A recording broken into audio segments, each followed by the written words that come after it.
Hello student, welcome to our today's class. In last class, we study about leaves, the kitchen of the plant and the topic food making in plants and green plants. ये हमने complete कर लिया था. आज हम पढ़ेंगे how plants use their food. How plants use their food. जो पौधे हैं वो अपने भोजन का उपयोग कैसे करते हैं, ठीक है. तो पेज नंबर 68 पे आप देखेंगे a part of the food prepared by leaves in the form of glucose और simple sugar is used for the growth and development of the plant. जो प्लांट है उनके पार्ट्स को जो फूड प्रिपेयर करते हैं, जो फूड बनाते हैं, प्लांट्स के जो पार्ट है वो फूड बनाते हैं बाय लीव्स के through.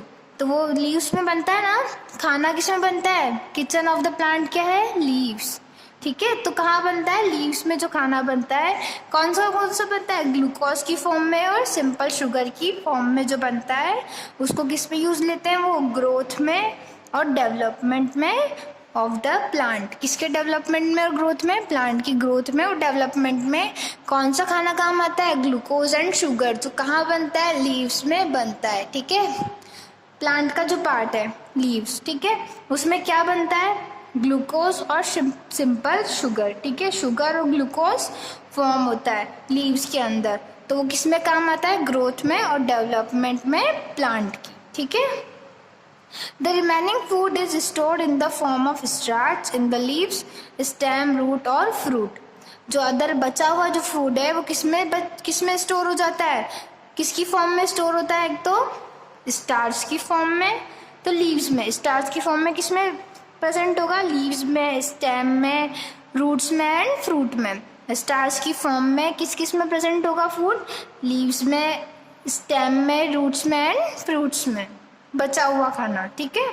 The food stored in the fruit, roots, leaves and stem is eaten by the us and other animals. जो फूड स्टोर्ड है किस में स्टोर्ड है, रूट्स में, फ्रूट्स में, लीव्स में और स्टेम में. ये कौन खाता है, या तो हम इन्हें खाते हैं या फिर कोई अदर एनिमल इन्हें खाता है, ठीक है. तो क्या हुआ, प्लांट्स कैसे यूज में लेंगे अपना भोजन, प्लांट्स का जो भोजन है, खाना है, फूड है, वो कहाँ बनता है, सबसे पहली बात लीव्स में. किसकी फॉर्म में बनता है, ग्लूकोज और शुगर की फॉर्म में बनता है, ठीक है. वो किस में काम आता है, ग्रोथ में और डेवलपमेंट में ऑफ द प्लांट. देन जो रिमेनिंग फूड है, बचा हुआ खाना, वो किसकी फॉर्म में होता है, स्टार्च की फॉर्म में. और कहाँ मिलता है, वो भी लीव्स में, स्टेम में, रूट में, इन सब में स्टोर्ड होता है. और बचा हुआ जो फूड है, ठीक है ना, the food stored in fruit, जो फ्रूट में स्टोर्ड है फूड, रूट्स में, लीव्स में, और वो कौन खाता है, या तो हम खाते हैं या कोई जानवर उसे खा जाता है. During the process of photosynthesis, अब जो फोटोसिंथेसिस की प्रोसेस होती है, क्या होती है फोटोसिंथेसिस की प्रोसेस, सनलाइट की प्रेजेंट में जो लीव्स खाना प्रिपेयर करती है, ठीक है, उसके लिए क्या क्या रिक्वायरमेंट होती है लीव्स को, कार्बन डाइऑक्साइड की, वाटर की एंड सनलाइट की. और क्या रिलीज करती है लीव्स, ऑक्सीजन को रिलीज करती है, और इससे क्या बनता है, लीव्स में फूड बनता है, ठीक है. तो होती है photosynthesis. During the process of photosynthesis the sun's energy is trapped in the form of food in plants. जो फोटोसिंथेसिस की जो प्रोसेस है उसके दौरान क्या होता है, जो सन की एनर्जी है वो किस में फंस जाती है, फूड के रूप में प्लांट्स में फंस जाती है. सन की एनर्जी किस में फंसेगी, प्लांट में, किसके रूप में, फूड के रूप में जो है वो फंस जाती है, ठीक है. Next, this energy is passed on to us and other animal in the form of food that they get from the plants. अब क्या है, जो ये एनर्जी है, किस में एनर्जी है, फ्रूट्स में जो, या फिर जो प्लांट के पार्ट्स में जो एनर्जी है वो हम लेते हैं या फिर कोई एनिमल लेता है. कैसे लेता है, फूड की फॉर्म में, जब हम उसे खाते हैं, जो हमें फूड प्लांट्स से मिलते हैं, जो फ्रूट्स या फिर जो भी हम प्लांट से मिलता है हमें, उसमें क्या रहती है, सन की एनर्जी रहती है. और वो सन की एनर्जी कौन लेता है, या तो हम लेते हैं या फिर कोई एनिमल्स उसे लेता है, ठीक है. In this way the sun is the ultimate source of energy on the earth. इस तरीके से, ऑन दिस वे, जो सन है वो क्या है, अल्टीमेट सोर्स है किसका, एनर्जी का. तो क्या है, सन ने किसको एनर्जी दी, फोटोसिंथेसिस की प्रोसेस के थ्रू प्लांट्स को. प्लांट्स ने क्या करा, सन से एनर्जी ले ली और जाल बिछा के, ऐसे कहते हैं ना, ट्रैपिंग कर ली. तो किसने कर ली, प्लांट्स ने सन से एनर्जी ट्रैप कर ली, किसकी फॉर्म में, फूड की फॉर्म में। और फिर वो जो फूड है वो किसने खा लिया, या तो हमने खा लिया या फिर जानवरों ने खा लिया। तो वो एनर्जी किस में गई, हम में भी आई, और जो एनिमल्स थे उनमें भी वो एनर्जी गई, किसकी, सन की एनर्जी। इसलिए क्या है, sun is the ultimate source of energy. Next topic, some special plants.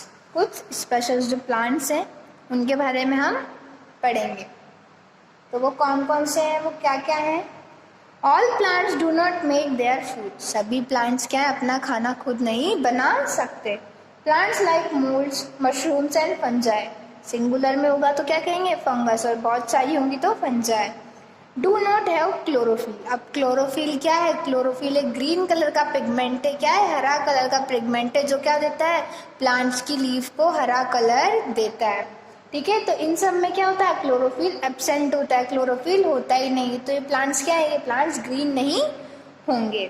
ठीक है, they are called non green plants. इन्हें क्या कहेंगे, non green plants. They can not prepare their own food. ये अपना खाना खुद नहीं बना सकते। They get their food from the dead and decaying matter. ये अपना खाना किससे लेते हैं, डेड यानी मरे हुए और सड़े हुए प्लांट्स और पौधों से ये खाना लेते हैं। Some plants like croton have colourful leaves, mostly red. अब ये जो क्रोटन का प्लांट है इसमें कैसी लीव्स रहती है, कलरफुल, रंगीन, जैसे कहते हैं ना बहुत सारी रंग की, और मोस्टली अधिकतर कैसी होती है, रेड कलर की होती है।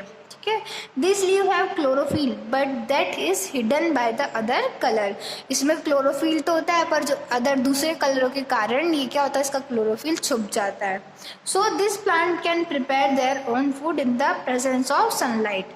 अब ये जो प्लांट है ये खाना कब बनाता है, प्रेजेंस ऑफ सनलाइट। अपना खाना खुद बनाता है पर प्रेजेंस ऑफ सनलाइट में। ठीक है, सम प्लांट्स लाइक डोडर, अमरबेल जिसे कहते हैं, get their food from other green plants by living on them. अब ये क्या है, जो अमरबेल नाम का आपने सुना होगा पौधा, डोडर जिसे कहते हैं, इस टाइप का होता है। ठीक है, इस टाइप का। तो वो क्या करता है, अपना खाना दूसरे प्लांट्स से लेता है। अब दूसरे प्लांट्स से कैसे लेगा, उसका खुद का ग्रीन कलर नहीं होगा, पर वो क्या करेगा, जो ग्रीन कलर के प्लांट्स हैं उनके ऊपर जाके रहने लग जाएगा। आपने देखा होगा क्रीपर साइड जैसे होते हैं ना, ऐसे घूम घूम के उस पर लिपट जाता है। तो क्या है, दूसरे प्लांट्स से अपना खाना जो है वो लेगा उनके ऊपर रह के। Such plants are called parasitic plants. इन प्लांट्स को क्या कहते हैं, पैरासिटिक प्लांट्स हम कहते हैं। नेक्स्ट टॉपिक है independence of plants and animal. Interdependence of plants and animal क्या होगा, एक दूसरे पर आधारित, एक दूसरे पर आश्रित जिसे कहते हैं। इंटरडिपेंडेंट मतलब जैसे प्लांट्स हैं वो किस पे डिपेंडेंट है, एनिमल पे, एनिमल प्लांट्स पे डिपेंडेंट है। ठीक है, तो इस तरह का कुछ टॉपिक है, आए हम समझते हैं इन्हें। Plants and animal both dependent on each other in many ways. जो प्लांट्स और एनिमल है एक दूसरे पर डिपेंड है, एक दूसरे पर आश्रित है बहुत सारे तरीकों से। ठीक है, as the green plants produce their food they give out oxygen. जो ग्रीन प्लांट्स है, हरे प्लांट्स है, पौधे हैं, वो क्या करते हैं, अपना खाना बनाते हैं और क्या देते हैं हमें, ऑक्सीजन वो देते हैं, गिव आउट ऑक्सीजन। ठीक है, all animals need oxygen to breathe in and they breathe out carbon dioxide. अब जितने भी जानवर है या फिर हम ही ह्यूमन बींग्स जो भी मान लो आप, तो क्या करते हैं, हम सबको ऑक्सीजन की नीड होती है, ज़रूरत होती है। सांस लेते हैं हम तब क्या लेते हैं, ऑक्सीजन अंदर लेते हैं, और जब सांस छोड़ते हैं तो कौन सी गैस निकालते हैं, कार्बन डाइऑक्साइड हम छोड़ते हैं। ठीक है, तो animals need oxygen to breathe in and they give out carbon dioxide, and carbon dioxide in turn is taken by the plant for the process of photosynthesis. अब जो फोटोसिंथेसिस की प्रोसेस होगी उसके प्रोसेस के लिए क्या चाहिए प्लांट्स को, कार्बन डाइऑक्साइड चाहिए, जो किसने छोड़ी है, एनिमल्स के थ्रू निकली है।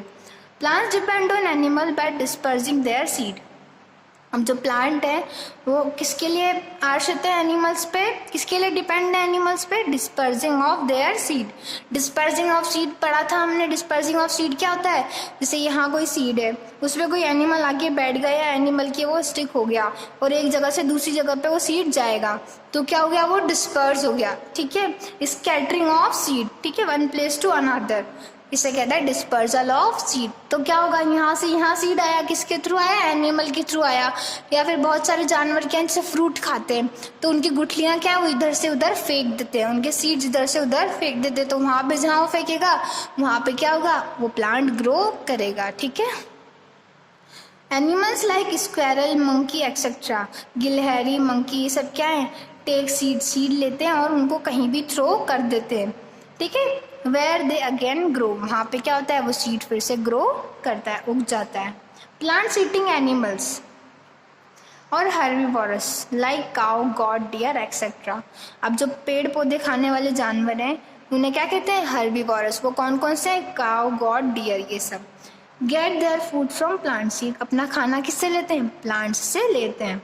फ्लैश ईटिंग एनिमल्स और carnivorous like lion, tiger etcetera eat flesh और प्लांट ईटिंग एनिमल्स। अब ये जो क्या है, फ्लैश ईटिंग, जो मांस खाने वाले जानवर होते हैं वो किन्हें खाते हैं, या तो फ्लैश को खाते हैं या फिर किनका फ्लैश खाते हैं, जो हर्बीवोरस एनिमल्स होते हैं उन्हें ही तो खाते हैं ना।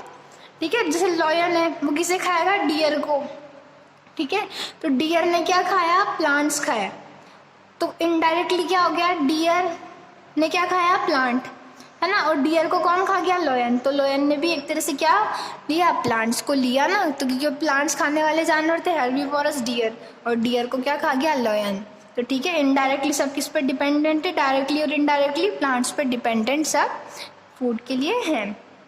Thus each higher organism depend on the lower organism for its food. तो जो भी सबसे हायर ऑर्गेनिज्म है वो किस पर डिपेंडेंट, लोअर ऑर्गेनिज्म पे खाने के लिए। जैसे आप यहाँ पे समझा ना हमने, प्लांट को डियर ने खाया और डियर को कौन खा गया, लायन। तो लायन भी किस पर डिपेंड है, प्लांट पे एक तरीके से। ठीक है।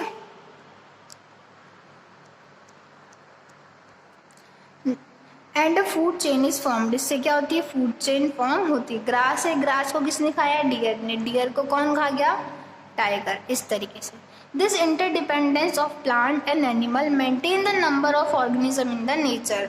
जो एक दूसरे पर डिपेंड है प्लांट्स और एनिमल, वो क्या करता है, मेंटेन करता है number of organism in the nature. अब क्या होगा, अगर जैसे डियर को लायन नहीं खाएंगे तो बहुत सारे डियर हो जाएंगे, ठीक है ना। और ग्रास को अगर डियर नहीं खाएंगे तो बहुत सारी ग्रास हो जाएगी। तो इस तरीके से क्या है, इन नेचर को भी मेंटेन करते हैं। If the number of animals increase, अगर जानवरों के नंबर बढ़ जाएंगे तो plants do not make able to supply food and oxygen to all animals. अगर जानवरों के नंबर बढ़ जाएंगे तो क्या होगा, जो प्लांट्स है वो उनको सप्लाई नहीं कर पाएंगे पर्याप्त मात्रा में खाना और oxygen. If there is an increase in number of plants, अगर प्लांट ज़्यादा बढ़ जाएंगे तो the carbon dioxide supplied by the animals may not be enough for the plants. अगर जो प्लांट ज़्यादा बढ़ गए तो उन्हें कार्बन डाइऑक्साइड नहीं मिलेगी एनिमल से, और अगर जो एनिमल ज़्यादा बढ़ गए तो उन्हें ऑक्सीजन और फूड नहीं मिलेगा। To maintain the balance between plants and animal we need to protect both. अगर हमें मेंटेन करना है बैलेंस किसका, प्लांट्स और एनिमल का, तो दोनों को प्रोटेक्ट हमें करना होगा। Many projects and programmes are going on the protect the wild life and plant life. अब जो वाइल्ड लाइफ क्या होता है, जैसे जिसमें भी जो वाइल्ड एनिमल्स है, जो जितने भी जीव कहाँ है, जंगल वाले जो भी होते हैं वाइल्ड एनिमल्स, उनको बचाने के लिए और पेड़ पौधों को बचाने के लिए बहुत सारे प्रोग्राम्स और प्रोजेक्ट किए जाते हैं। Wild animals are given special protection under the wild life protection act. जो वाइल्ड लाइफ, जो जंगली जानवर है, उन्हें स्पेशल प्रोटेक्शन दिया जाता है किसके अंतर्गत, under the wild life protection act है एक नाम से, उसके अंदर जो है सारे जो जितने भी जंगली जानवर है उनका प्रोटेक्शन किया जाता है। Programmes like Van Mahotsav, Chipko movement and Appiko movement to save plants for gaining property. ये कुछ जो वन महोत्सव, चिपको मूवमेंट और एपिको मूवमेंट्स थे वो किसको बढ़ाने, मतलब किसको बचाने के लिए थे, प्लांट्स को बचाने के लिए जो मूवमेंट्स थी सारे वो हुए थे प्रोग्राम्स, और इनको बहुत ज़्यादा पॉपुलैरिटी भी मिली थी। Thus to sustain life on the earth, a balance in the nature has to be maintained। अगर हमें अर्थ पर जो लाइफ है वो अच्छी तरह से जीनी है तो हमें क्या करना होगा, मेंटेन भी करना होगा नेचर के साथ। तो ये आपका चैप्टर ग्रीन प्लांट्स कंप्लीट हुआ। अब हम नेक्स्ट क्लास में इसके exercises and question answers complete करेंगे। आपको रीड करना है चैप्टर अच्छी तरह से, जहाँ समझ नहीं आए वहाँ पूछना है, और जितना हो सके आपको इसकी एक्सरसाइज खुद करने की कोशिश करनी है।